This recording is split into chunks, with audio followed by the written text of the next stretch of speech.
오늘 우리에게 주시는 하나님의 말씀을 우리 함께 교독해서 읽겠습니다. 구약 성경 창세기 13장 14절부터 18절까지 말씀을 한 절씩 교독을 하겠습니다. 14절부터 읽습니다. 롯이 아브라함을 떠난 후에 여호와께서 아브라함에게 이르시되 너는 눈을 들어 너 있는 곳에서 북쪽과 남쪽 그리고 동쪽과 서쪽을 바라보라. 보이는 땅을 내가 너와 내 자손에게 주리니 영원히 이르리라. 내가 내 자손이 땅에 티끌 같게 하리니 사람이 땅에 티끌을 능히 셀 수 있을진데 내 자손도 세리라. 너는 일어나 그 땅을 종과 횡으로 두루 다녀보라. 내가 그것을 내게 주리라. 같이 읽습니다. 이에 아브라함이 장막을 옮겨 헤브론에 있는 마므레 상수리 숯불에 이르러 거주하며 거기서 여호와를 위하여 제단을 쌓았더라. 아멘. 할렐루야. 우리 한번 앞뒤 좌우로 한번 인사하겠습니다. 하나님은 항상 오르십니다. 우리 한번 더 인사하겠습니다. 하나님은 항상 선하십니다.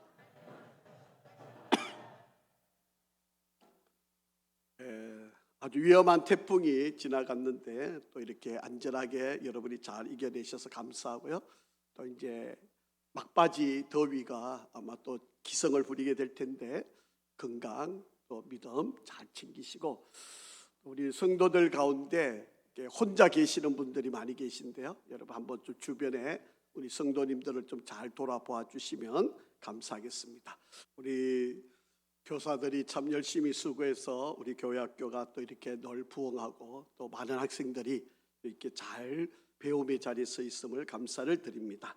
오늘은 창세기 13장에 있는 말씀을 가지고 소망이 넘치는 세상, 우리가 살아가는 세상에 조금 더 희망과 꿈을 갖는 그런 세상이 되기 위해서 소망을 품으면 우리가 조금 더 좋은 세상을 만들 수 있다 라고 하는 주제를 가지고 말씀을 함께 나누려고 합니다. 우리 아이들이 소망을 품게 되면 꿈, 비전, 하나님이 주시는 그러한 소망을 품게 되면 눈빛이 달라지고요, 말하는 것이 달라지게 되고, 그리고 그의 인생이 달라지게 됩니다. 우리 아이들에게 정말 여러분들이 관심 갖고 기도해야 될 것은, 물론 공부 잘하는 거, 또 뭐 출세하는 거, 돈 많이 버는 거, 뭐 이것도 물론 중요한 이야기인데, 그것보다도 더 선행되어야 할 일은 우리 아이들이 어떤 꿈을 갖느냐, 어떤 비전을 갖느냐, 그 마음에 하나님이 주시는 소망이 뭐냐, 이것을 품는 게 바로 이 아이가 인생을 바꿀 수가 있습니다. 제가 두 사람을 여러분에게 지금 소개를 하려고 합니다. 한 사람은 미국 부시가 대통령으로 있을 때 아주 막강한 권력의 힘을 가지고 있었던 여성 흑인 정치인 곤돌리자 라이스라고 하는 여인입니다. 이분의 할아버지도 목사님이셨고요, 이분의 아버님도 목사님이셨습니다. 물론 이 선조들은 흑인 노예로 끌려와 있었고요, 소위 말하면 소작, 이 흑인으로 노예 생활을 하던 바로 그들이었습니다. 그래서 노예로부터 해방이 되었을 때 그들이 소작농으로 겨우 땅을 빌려서 농사를 지으면서 살아갈 수밖에 없는 바로 그런 삶이었습니다. 엄청 무시무시한 차별을 받으면서 살아갈 수밖에 없었습니다. 여러분, 이 당시에는요, 흑인이 백인한테 손을 내미는 것도 죄가 됩니다. 악수를 청하는 것도 안 되는 일이었습니다. 더더욱이나 음식점에 가서 백인이 앉아 있는데 흑인이 거기 가서 앉으면 이것도 죄목이 되어서 감옥에 가야만 했습니다. 뭐 더 말할 것도 없이 백인들과 함께 학교에서 공부하는 일도 상상할 수 없는 바로 그런 일이었습니다. 이런 무시를 당하면서 바로 이 콘돌리자 라이스가 자라게 되었다라고 하는 겁니다. 이 콘돌리자 라이스가 10살이 되었을 때 이 목회를 하시던 아버님이, 오늘 우리로 말하면 서울, 수도가 되는 서울인데 바로 그 당시에 워싱턴 DC라고 하는 도시에 방문을 이 딸을 데리고 방문을 했습니다. 그리고 대통령이 거주하는 백악관을 둘러보게 되는데 그 안에 들어갈 수가 없었어요. 이유는 딱 한 가지입니다. 흑인이기 때문에. 10살짜리 이 콘돌리자 라이스가 얼마나 충격을 받았겠습니까? 그런데 이 아이가 자기도 무심코 아버지한테 이런 말을 던집니다. 아빠, 제가 밖에서 백악관을 구경해야 하는 건 피부색 때문이지요. 두고 보세요. 저 반드시 저 안에 들어가서 일할 거예요. 10살짜리 흑인 아이가 바로 무심코 던진 이 말 한마디를 가슴에 품었습니다. 그리고 내가 반드시 백악관 안에 들어가서 일을 할 거라. 그리고 공부할 목표가 생긴 거죠. 박사학위를 받았습니다. 25년이 지난 뒤에 그녀는 소련과 냉전 후에 통일 독일이 생긴 바로 그러한 미국 정책을 세워가는데 아주 주도적인 수석 보좌관으로서 일을 하고 조지 부시 전 대통령을 도와서 일을 하고 그리고 11년이 지난 뒤에 백악관에 재입성을 해서 국무부 장관이 되게 되었습니다. 이 조지 부시 대통령의 아들 되는 조지 W 부시 대통령과 함께 일을 하면서 그가 성공적인 사명을 갑니다. 10살 때 내가 저 안에 들어가서 일을 하겠다고 하는 그 소망을 품은 이 아이가 시간이 지나고 세월이 흘러서 그 백악관에 들어가서 일을 하게 되었다라고 합니다.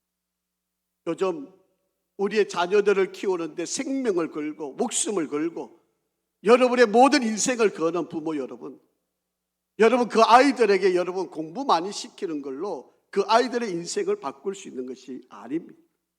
여러분, 그 아이가 어떤 꿈을 꾸고 있는지, 하나님이 주신 비전이 무엇인지, 우리 아이가 지금 하나님이 주신 꿈이 어떤 것을 꾸고 있는지 그거를 여러분 물어보시고 그것을 가지고 기도하시고 그것을 위해서 여러분이 노력을 하는 게 이게 참된 부모의 노력입니다.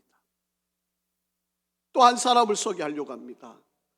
5남매, 첫 번째부터 네 번째는 딸이고요, 막내가 아들인데 이 5명의 딸을 두었던, 이 4명의 딸과 마지막 아들을 두었던 5명의 남매를 두고 있었던 황보태조라고 하는 분이 있습니다. 포항농부 황보태조 자식농사 이야기라고 하는 책도 있는데요, 이 사람은 토마토 농사꾼입니다. 4녀 1남이 태어났는데 아이가 태어날 때마다 그 한 아이가 태어날 때마다 하나님이 우리에게 주신 선물이다 라고 그렇게 기도하면서 기쁨으로 이 아이를 받았습니다. 첫째 딸은 서울의대 최우수 졸업생이 되었고요, 둘째 딸은 경북대 의대 장학생이고요, 세 번째 딸은 포항공대 화학과 수석 입학생이고요, 네 번째 딸은 대구 가톨릭대학 약대생이고요, 5번째 아들은 서울대 의대 특차 장학생이 되었습니다. 여러분, 5명의 아이가 이렇게 훌륭하게 자랄 수 있었던 것은 이 아버지는 고등학교 중퇴를 한 사람입니다. 집이 너무 가난해서 딸 2아이가 태어났고 그 아내를 포항에 두고 일용직으로 노무자로 일을 하기 위해서 서울로 올라왔습니다. 그런데 마침 그때 서울대학에서 이 서울대학교를 건축하는 바로 그런 때 자기가 그곳에서 일을 하게 되었습니다. 그래서 관악산 서울대 신축공사장에서 일을 하는데 이분이 거기서 일을 하면서 이렇게 하나님께 기도한 거예요. 하나님, 우리 아이들이 이 학교에 와서 공부하게 해주세요. 벽돌 하나하나 쌓으면서 모래를 짊어지고 나르면서 하나님, 우리 아이가 내가 공사를 하고 있는 이 학교에서 공부를 하면 좋겠습니다. 이렇게 소망을 품고 아이들을 위해서 기도를 하게 되었습니다. 이렇게 상상하고 하나님이 주신 비전을 붙들고 기도하니까 여러분, 그 기도가 그대로 이루어지게 되었다라고 하는 거예요. 사랑하는 성도 여러분, 여러분도 마찬가지고 여러분의 자녀들에게 하나님이 주신 소망을 품을 수 있기를 간절히 바랍니다.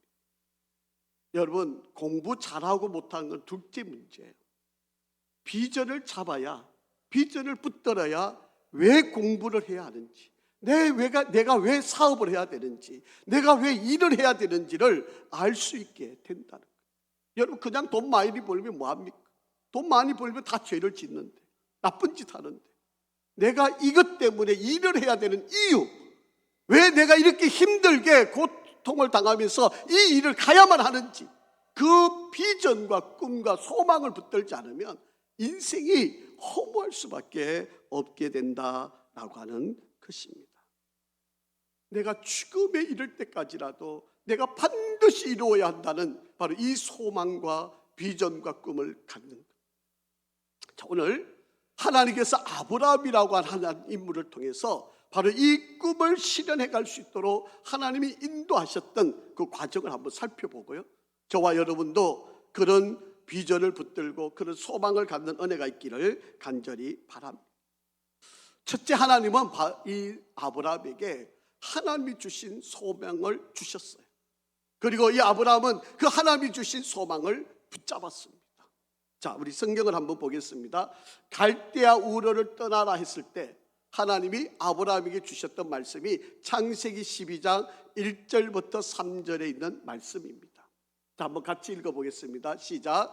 여호와께서 아브라함에게 이르시되 너는 너의 고향과 친척과 아버지의 집을 떠나 내가 내게 보여줄 땅으로 가라. 내가 너로 큰 민족을 이루고 내게 복을 주어 내 이름을 창대하게 하리니 너는 복이 될지라. 너를 축복하는 자에게는 내가 복을 내리고 너를 저주하는 자에게는 내가 저주하리니 땅의 모든 족속이 너로 말미암아 복을 얻을 것임이라 한지라. 아멘. 여러분, 하나님께서 갈대아 우르를 떠나는 이 아브라함에게 세 가지 분명한 약속을 주셨고, 아브라함은 이 세 가지 약속을 붙들고 그 비전을 삼고 소망을 삼고 그 힘든 어려운 길, 가족이 있는, 친척이 있는, 정말 사랑하는 이들이 있는 그 길을 떠나서 한 번도 가보지 않은 바로 그 땅을 나아갔다는 거예요. 여러분, 이렇게 쉽게 일을 떠날 수 있는 일이 어떻게 있겠습니까? 오늘날 같이 질서가 또 안정이 잘 갖춰져 있는 곳이라면 얼마든지 가는 게 그렇게 두렵지 않겠죠. 여러분, 그렇지 않는 곳에서 인생을 살아가야 하는 이 길에 정말 너무나도 불투명하고, 아니 있을 것 같지도 않은 그런 땅에 가야 한다는 것이 얼마나 힘든 일이었겠습니까? 첫 번째는요, 내가 너의 자손을 반드시 내게 큰 민족을 이루겠다. 아니 아들도 없는데, 아니 자식이 없는데 아브라함에게 내가 너를 큰 민족을 이루겠다, 지금 그렇게 약속해 준 거예요. 그런데 아브라함은 그 약속의 말씀을 붙잡았습니다. 지금 자기에게 75인데요 자식이라도 있었으면 맞습니다, 네, 이 아이를 통해서 하나님 뜻이 이루어질 줄 믿습니다, 이렇게라도 붙들 수 있었잖아요. 자식이 없어요. 그래서 그가 할 수 있는 일이 뭐예요? 조카를 데리고 가는 거예요. 이 조카로도 안 되면 자기가 거느리고 있는 늙은 종 아비멜렉이라도 이것이 나의 대를 이어갈 수 있을 거라고 기대하고 하나님의 약속 말씀을 붙잡았다. 두 번째, 내가 너에게 보여줄 땅이 있다. 이 땅을 너에게 줄 것이다. 아니 보기라도 했으면 이 땅이군요 라고 말씀할 수 있지만 전혀 한 번도 가보지 않은 땅인데 하나님이 줄 땅이 있다고 말씀하시고, 그렇게 말씀하실 때 아브라함은 그 땅을 잡은 거예요. 세 번째로는 너를 통해서 너를 축복하는 자는 복을 받고 너를 저주하는 자는 저주를 받고, 그래서 아브라함을 축복의 통로로 삼겠다, 그렇게 하나님이 말씀을 하셨어요. 그래서 그 약속의 말씀을 붙들고 한 번도 가보지 않은 약속의 땅 가나안으로 갔다. 여러분, 갔습니다. 흉년이 들었어요. 하나님의 약속은 전혀 이루어질 것 같지도 않고, 그래서 애굽 땅으로 내려갔습니다. 하나님께서 우여곡절 끝에 그에게 엄청난 부를 허락하시고 다시 가나안 땅으로 돌아오게 되었습니다. 왔는데 자기의 생명이고 자기의 대를 잃고 자기의 자식과도 다름이 없는 이 조카 롯과 자기가 종들이 서로 싸우고 있는 거예요. 가축 때문에 서로 싸우고 있는 겁니다. 자, 창세기 13장 7절 말씀입니다. 시작. 그러므로 아브라함의 가축의 목자와 롯의 가축의 목자가 서로 어떻게 했다? 다투고 또 가나안 사람과 브리스 사람도 그 땅에 거주하였는지라. 그러니까 그 땅이 아브라함 땅이 아니에요. 이미 그 땅은 브리스 사람, 가나안 사람들이 살고 있는 땅. 심지어는 자기의 대를 이을 거라고 생각했던 조카 롯, 오히려 싸워가서 갈라질 수밖에 없는 바로 이런 상황에 이르게 되었다는. 그래서 아브라함이 너무 답답한 거죠. 조카 롯에게 이야기합니다. 야, 네가 먼저 땅을 선택해라. 이렇게 우리가 싸워서 되겠냐? 그러니까 이 조카 롯이 보니까 하나님의 동산과 같은 곳, 이 소돔과 고모라를 먼저 선택을 합니다. 어지간하면 삼촌 먼저 선택하세요. 이래야 되는 거 아닙니까? 그럼에도 불구하고 조카 롯이 하나님의 동산 같은, 에덴 동산 같은 소돔과 고모라를 선택해서 떠나버립니다. 이제 아브라함에게 남은 자식이 없어요. 조카마저도 떠났으니까 자식도 없는 그런 상황이었습니다.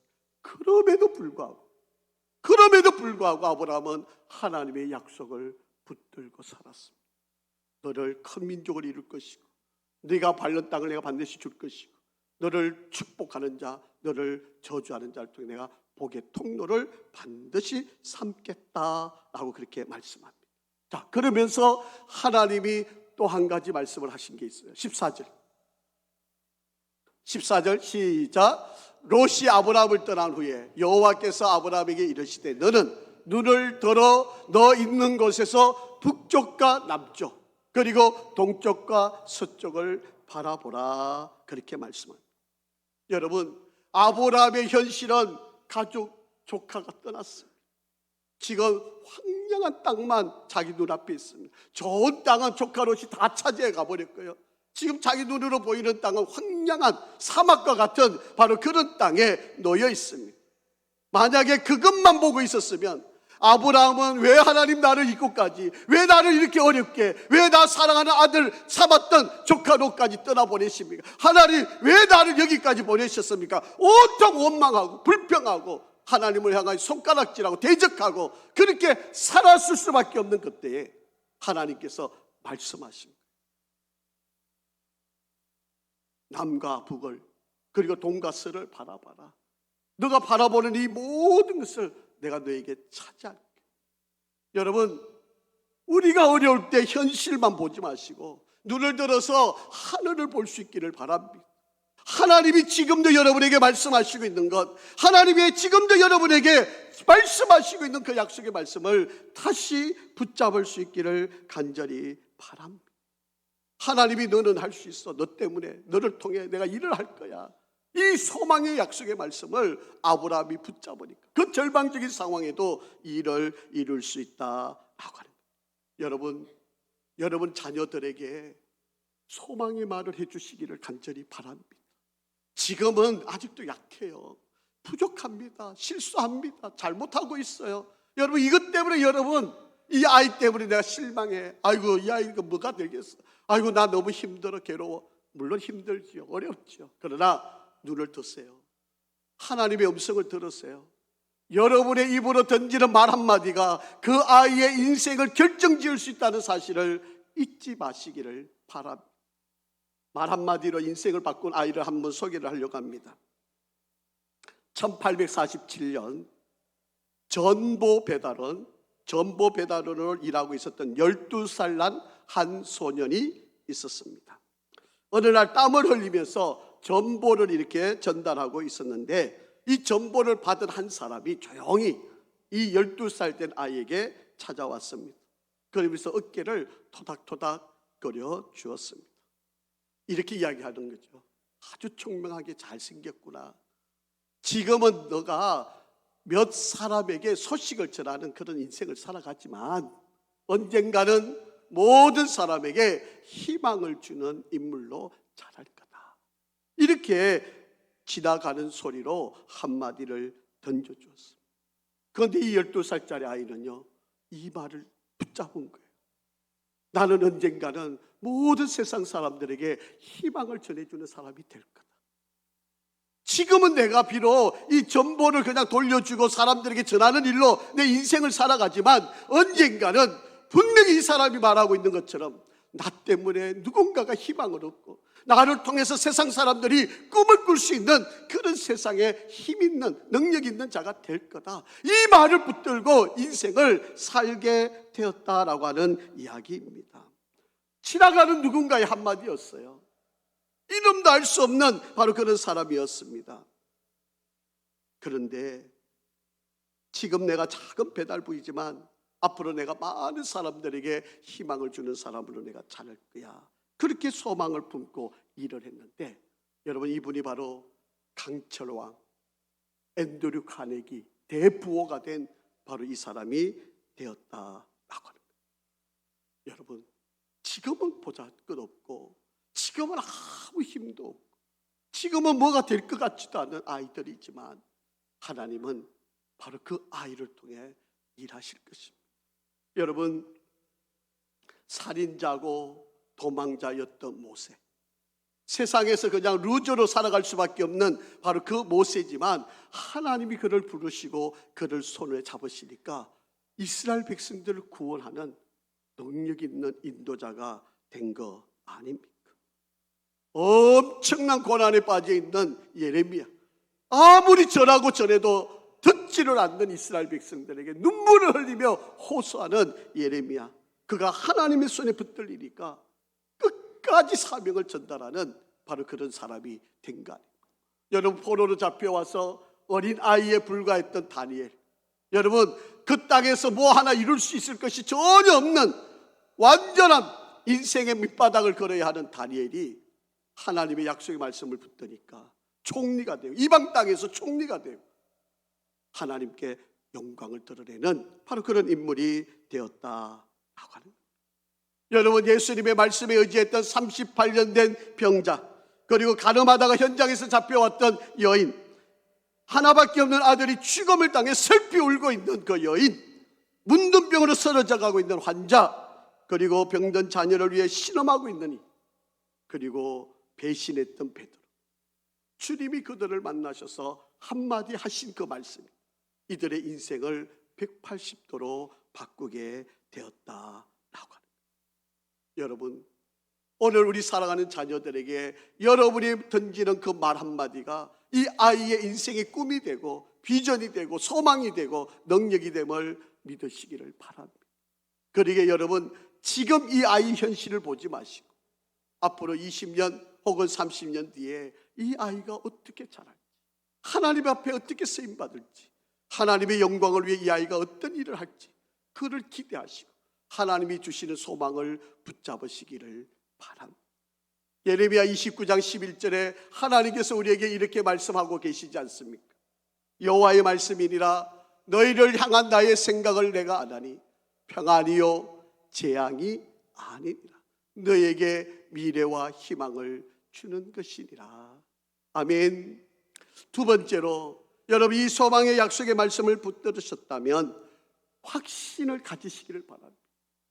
여러분, 하나님이 주신 소망은 반드시 이루어집니다. 하나님이 주신 꿈은 반드시 이루게 되어 있습니다. 하나님이 주신 약속은 반드시 하나님이 성취하실 것입니다.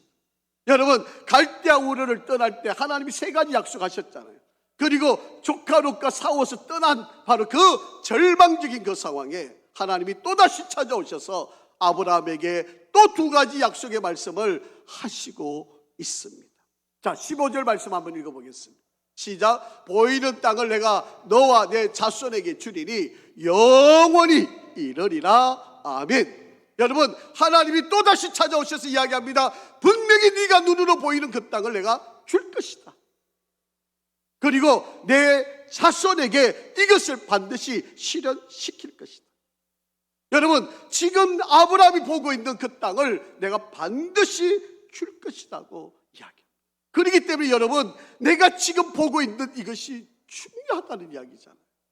내가 지금 보고 있는 것이 무엇이냐는, 여러분 앞에 있는 이 아이는요, 여러분 지금은 보잘것없는 아이지만 하나님께서 이 아이를 통해서 이 민족을 이끌어갈 위대한 인물이 될지 어떻게 알겠습니까?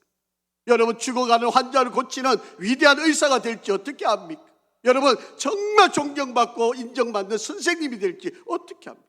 여러분 정치인이 될지, 경제에 큰 사업을 일으켜서 이 민족에게 큰 꿈을 줄 수 있는 사업가가 되려니 어떻게 알 수 있겠습니까? 그러기에 지금 이 아이의 모습이 아니라 이 아이를 통해 이룰 비전과 꿈, 이 소망을 끝까지 붙들어라 라고 그렇게 말씀을 하고 있습니다. 두 번째로 내 자손을 반드시 주라. 여러분 그렇게 믿었던, 내 아들같이 여겼던 조카 롯이 떠나는 순간이었는데, 그런데 하나님이 그래도 또 말씀하시는 거예요. 내 자손을 너에게 주겠다라고 합니다. 자, 6절 말씀 한번 보세요. 16절 말씀. 내가 내 자손이 땅에 티끌 같게 하리. 사람이 땅에 티끌을 능히 셀 수 있을진데 내 자손도 세리라. 그렇게 말씀을 합니다. 분명히 하나님께서 아브라함의 자손을 통하여서 티끌 같게 많게 하겠다. 그렇게 말씀하셨습니다. 이것이 어떻게 이루어지는가 한번 보실까요? 여러분 사무엘상 4장 20절입니다. 솔로몬 시대에 와서 하나님께서 이것을 성취하게 해 주셨는데요. 자, 열왕기상 4장 20절 시작. 유다와 이스라엘의 인구가 바닷가에 모래같이 많게 되며 먹고 마시며 즐거워하였으며. 여러분 아브라함에게 주셨던 그 약속의 말씀이 솔로몬 시대에 와서 바닷가에 모래와 같이 많게 되고, 여러분 하나님이 복을 주셔가지고요 먹고 마시고 즐거운, 위협이 없는 행복한 아름다운 그런 나라를 만들었다라고 그렇게 말씀하고 있습니다. 여러분 하나님의 약속은 이루어집니다. 하나님이 꿈을 주신 것, 그 꿈들이 성취됨을 믿으시기를 바랍니다. 여러분 신약시대에 와서 한번 보실까요? 갈라디아서 3장 7절 말씀입니다. 그런즉 믿음으로 말미암은 자들은 어떻게 된다고요? 아브라함의 자손인 줄 알지어다. 오늘 저와 여러분들이, 예수를 믿는 우리들이 다 아브라함의 자손 아닙니까? 지금 아마 이 땅에도 하나님께 예배드리는 사람들 20억이 넘는 이 많은 인구들이 지금 하나님의 아브라함의 자손들 아닙니까? 하나님이 아브라함에게 했던 약속이 이루어졌지 않습니다. 그러기에 여러분 하나님의 약속의 말씀을 붙들시기를 바랍니다. 여러분 아이들에게 여러분 뭐 용돈 많이 주는 거, 여러분 뭐 공부 많이 시키고 학원 많이 보내는 거, 그걸로 그 아이들의 인생이 결정되는 게 아니라, 그 아이가 하나님 앞에서 어떻게 붙들림을 받고 하나님이 어떤 비전과 소망을 주시는지 그것을 붙들게 만드는 게 부모의 역할입니다. 엉뚱한 데 돈 쓰지 마시고요, 엉뚱한 데 시간 낭비하지 마시고요, 우리 아이들이 정말 하나님의 비전만 붙들면요, 여러분 학원 안 보내도 됩니다. 아멘도 안 하시는 거예요.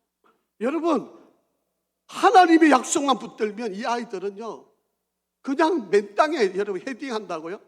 하나님이 인도하십니다. 하나님이 이끌어 가십니다. 여러분 나이가 75세가 지났는데 어떻게 아이를 낳을 수 있겠어요? 그런데 하나님께서 100세에 이삭을 주시고 하나님께서 그 꿈을 이루게 해 주셨다라고 하는 거예요. 세 번째, 하나님의 약속하시는 것을 여러분이 기억하시고요, 하나님 그 약속을 반드시 이루신다고 하는 확신을 가지셔야 되고요. 세 번째, 하나님은 그 약속을 내가 실행하기를 원하신다라고 하는 겁니다. 자, 17절 말씀 한번 보죠. 시작. 너는 일어나 그 땅을 종과 행으로 두루 다녀보라. 내가 그것을 내게 주리라. 아멘. 여러분 조카가 떠났어요. 이제 나는 자식이 없어요. 아이고 하나님, 이제 나를 대를 이을 자가 없습니다. 이제 망했습니다. 나 이제 끝났습니다. 아니 내 혈육이라고 하는 것은 조카밖에, 롯밖에 없는데 어떻게 하나님이 내 자손을 모래같이 티끌같이 많게 하신다는 거예요. 이거 있을 수 없습니다. 이러고 절망하고 있는 아브라함에게 하나님 뭐라 그래요? 일어나라, 일어나라. 주저앉아서 머뭇머뭇거리고 낙담하고 좌절하고 눈물 흘리고 포기하고 실망한 상태로 있지 말아라. 내가 행할 것이다. 내가 이룰 것이다. 그러니 제발 일어나라. 그리고 걸어가라. 종과 행으로 걸어가라. 네가 밟는 그 모든 땅을 내가 너에게 줄 것이다. 그렇게 지금 말씀하고 있다라고 하는 것입니다.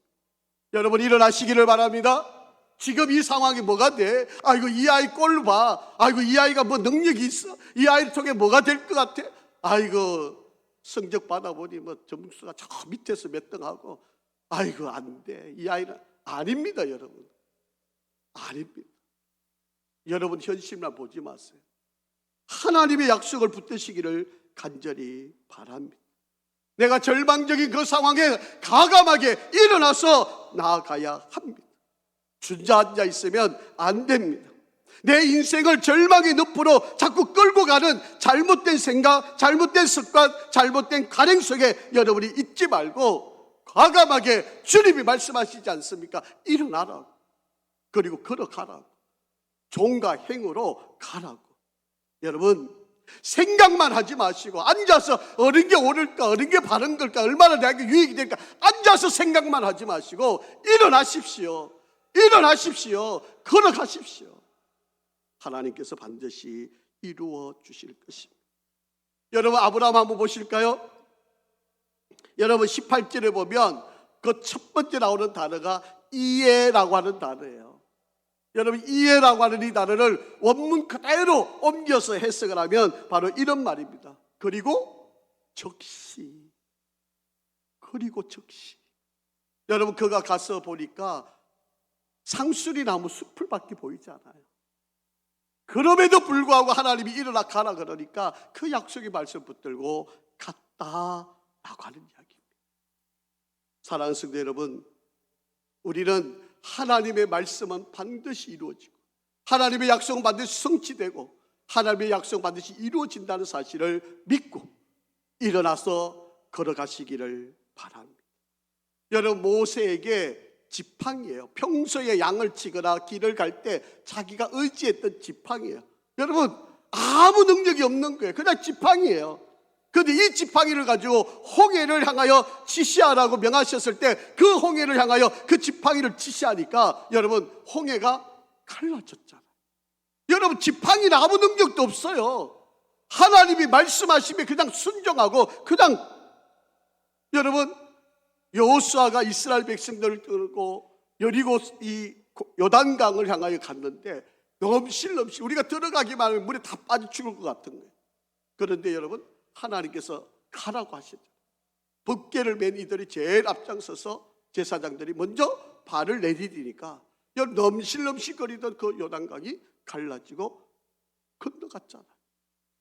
여러분 오늘날 믿음이 있으면 행함으로 드러나는 사실을 믿으시기를 바랍니다. 심리학자 가운데 희망에 대해서 체계적으로 연구하고 또 이것을 책으로 또 체계적으로 학자로서 연구해서 결과를 발표한 것이 있는데 미국 캔자스 대학의 심리학자 릭 스나이더라고 하는 박사가 쓴 책이 바로 희망의 심리학입니다. 이분은요 오랫동안 대학에 입학하는 친구들, 대학에 입학하는 신입생들을 조사를 하는 겁니다. 제일 먼저 이 아이들은 무슨 비전이 있는가, 어떤 꿈을 꾸고 있는가, 이 꿈의 크기를 다 조사를 해놨어요. 그리고 이 아이가 이 학교에 들어올 때 수능 점수가 몇 점이었는가, 이것도 이 아이의 데이터에 점수를 적어놨습니다. 그리고 이 학생이 학교를 다니는 동안 4년 동안 다니면서 학교 성적이 얼마 정도였는가를 기록을 해놨어요. 그리고 이 아이가 졸업을 해서 직장을 나가고 가서 무슨 일을 하고 하는 사실들을 또 데이터를 만들어서 기록을 해놨습니다. 그런데 여러분 결과는요, 이 아이가 수능 점수가 좋고 대학교 다니면서 점수가 좋아서 좋은 직장 가서 큰 일을 하느냐, 그렇지 않더라는 거예요. 학교 성적, 수능 점수, 학교 성적 이런 걸로는 그 인생을 바꾸거나 또 더 나은 삶이 사라지는 것이 아니더라는 거예요. 이 아이의 인생을 결정짓는 건 뭐였는지 아세요?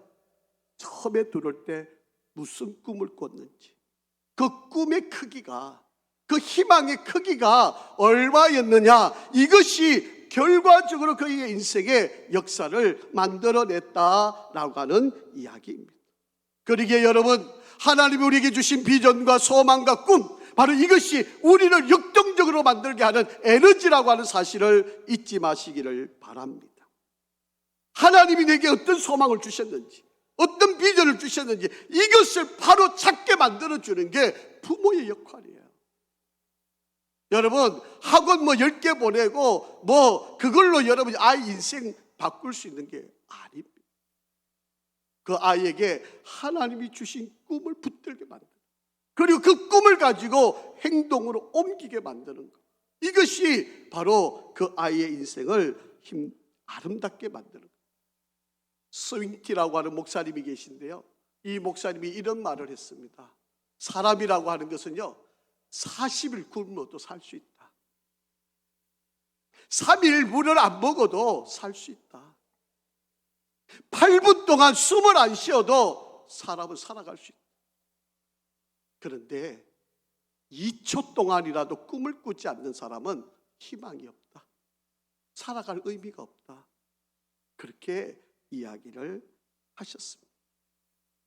그렇기 때문에 여러분, 우리가 사는 세상이 조금 더 아름다워지려면, 우리 아이들이 정말 인생을 행복하게 살아가려면 이 소망이라고 하는 비타민을 먹여줘야 되는 거 아니겠습니까?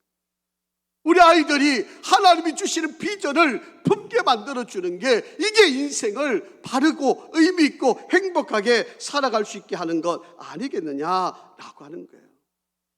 희망을 품고 소망을 가지고 살아가는 사람과 절망하고 낙담하고 아무 꿈 없이 살아가는 인생은 천양지 차이입니다. 오늘 여러분 자녀들에게 어떤 꿈을 꾸고 있는지 알고 계시나요? 지금 여러분의 아이들이 무엇 때문에 고민하고, 무엇 때문에 지금 염려하고, 무엇 때문에 지금 갈등하고 있는지 아시나요? 여러분, 오늘 가서 진지하게 한번 물어보세요. 너가 도대체 어떤 꿈을 꾸고 있니? 하나님이 너에게 어떤 비전을 주셨니? 여러분, 점수 몇 점 더 올리는 거 그거 그렇게 중요하지 않습니다. 제가 살아보니까요, 수학 천재여도 집 살아보니까 여러분 얼마나 쓰입니까? 아무 쓸모짝이 없잖아요. 근데 우리 아이가 하나님 손에 붙들려 있고 꿈을 꾸고 비전을 갖고 있다면 분명히 하나님은 그 아이를 통해 일하실 겁니다. 저는 이번 새벽 기도회 때 우리 아이들 하나하나 안수 기도하면서 내가 물은 게 그거예요. 너 뭐 하고 싶니? 어떤 꿈을 꾸고 있니? 다들 기도 제목 보면 내 뭐 되고 싶습니까? 근데 네가 원하는 게 뭐야? 하나님 어떤 꿈을 주셨어? 제가 그걸 다 물었어요.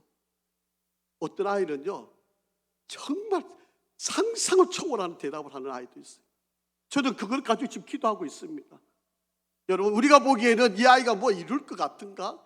아이고, 내가 보니까 이 형편 그 가정을 보면 뭐가 될 것 같지도 않은데, 근데 아이가 꿈을 이야기했으니까 제가 그 아이를 위해서 새벽마다 그 꿈을 가지고 기도하고 있습니다. 하나님이 도우실 거예요. 하나님이 일하실 것 저는 믿습니다. 우리 아이가 꿈을 꾸고 있으니까 얼마나 행복하겠습니까?